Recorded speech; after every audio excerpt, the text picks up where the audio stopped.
سورہ بقرہ کی ان آیات کا تذکرہ چل رہا ہے جس میں اللہ تعالیٰ نے طلاق کا ذکر فرمایا ہے۔ ابھی اپنے سامنے جو آیت کریمہ ہے، اس آیت کریمہ کا نزول کب ہوا، تو اس سلسلے میں مفسرین کرام ارشاد فرماتے ایک صحابی ہیں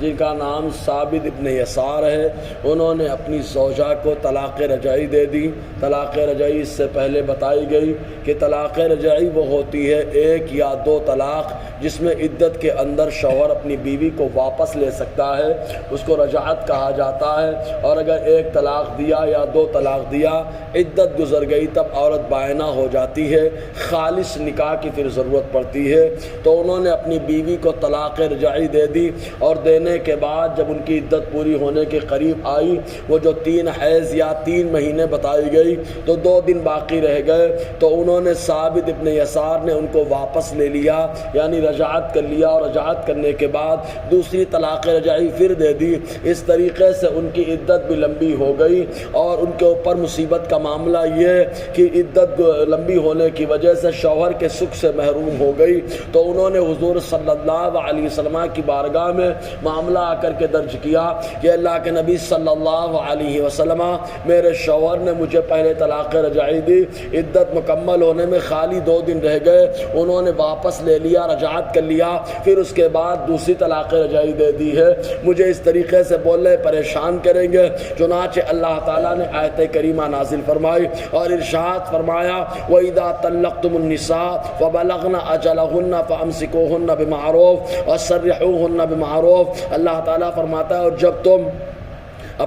تم اپنی عورتوں کو طلاق دے دو، یعنی طلاق رجعی دے دو، فَبَلَغْنَ أَجَلَهُنَّ، جو وہ اپنی عدت کو پہنچ جائیں، فَأَمْسِكُوهُنَّ بِمَعْرُوفٍ، تو یا تو بھلائی کے ساتھ انہیں روک لو، اور سَرِّحُوهُنَّ بِمَعْرُوفٍ، یا بھلائی کے ساتھ انہیں چھوڑ دو، آزاد کر دو، وَلَا تُمْسِكُوهُنَّ ضِرَارًا لِتَعْتَدُوا، اور انہیں جو ہے نقصان پہنچانے کی نیت سے مت روکو کہ تم ان کے اوپر زیادتی کر بیٹھو۔ وَمَنْ يَفْعَلْ ذَلِكَ فَقَدْ ظَلَمَ نَفْسَهُ، اور جس نے ایسا کیے، جو ایسا کرتا ہے تو وہ اپنی جان پر ظلم کرتا ہے۔ تو اللہ تبارک و تعالیٰ نے بتایا کہ رجعت اگر آدمی کرے تو خالی حسن معاشرت کے پیش نظر بیوی کے ساتھ اچھائی چاہتے ہوئے، اور اگر معاملہ نہیں جم پا رہا ہے تو بھلائی کے ساتھ اس کو جو ہے چھٹکارا دے دیا جائے، اس کو چھوڑ دیا جائے، خود بخود جو ہے جا کر کے اپنی وہ زندگی گزار لے۔ اب عدت کے تعلق سے بھی اس سلسلے میں بات بتائی گئی کہ عدت کبھی کبھی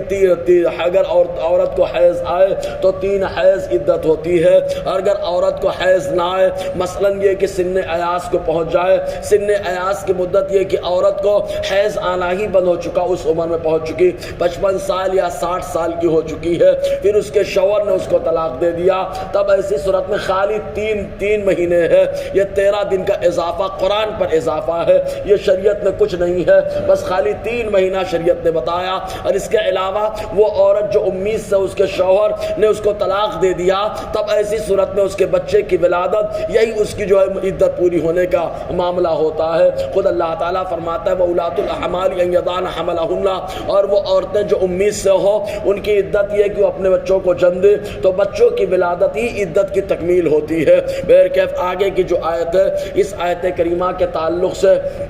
بس اتنی بات سمجھ لے کہ اس زمانے میں لوگ مذاق میں طلاق دے دیتے، اور مذاق میں غلاموں کو آزاد کر دیتے، پھر اس کے بعد کہتے ہیں ہم نے تو طلاق نہیں دیا، ہم نے تو غلام آزاد نہیں کیا، اور اس طریقے کے بول کر کے معاملہ ختم کر دیتے۔ پھر اللہ تبارک و تعالیٰ نے مذاق پر گرفت فرمائی۔ حضرت عبادہ ابن صامت رضی اللہ تعالیٰ عنہ بیان فرماتے ہیں اکثر لوگوں کا ایسا معاملہ ہوتا، اپنی بیوی سے خطاب کرتے اور جو ہے ملک کو طلاق دیتے، اور وہ بات پوچھی جاتی تم نے طلاق دی تو بولتے ہم تو یوں ہی مذاق کر رہے تھے، اور کبھی کبھی اپنے غلام کو آزاد کر دیتے، اگر غلام کہتا اب تو آزادی مل گئی، ہم اپنے اعتبار سے زندگی گزاریں گے، تو آقا یہ بولتا ہم تو مذاق کر رہے تھے۔ اس طریقے سے مذاق بول کر کے ایک دم مذاق بنا رکھا تھا۔ تب اللہ تبارک و تعالی نے قانون نافذ فرمایا کہ اگر غلام کو آزاد کرنا ہے، یا طلاق کا معاملہ ہے یا رجعت کا معاملہ ہے، اگر یہاں پر آدمی مذاق میں بھی طلاق دے گا تو طلاق واقع ہو جائے گی، مذاق میں بھی آزاد کرے گا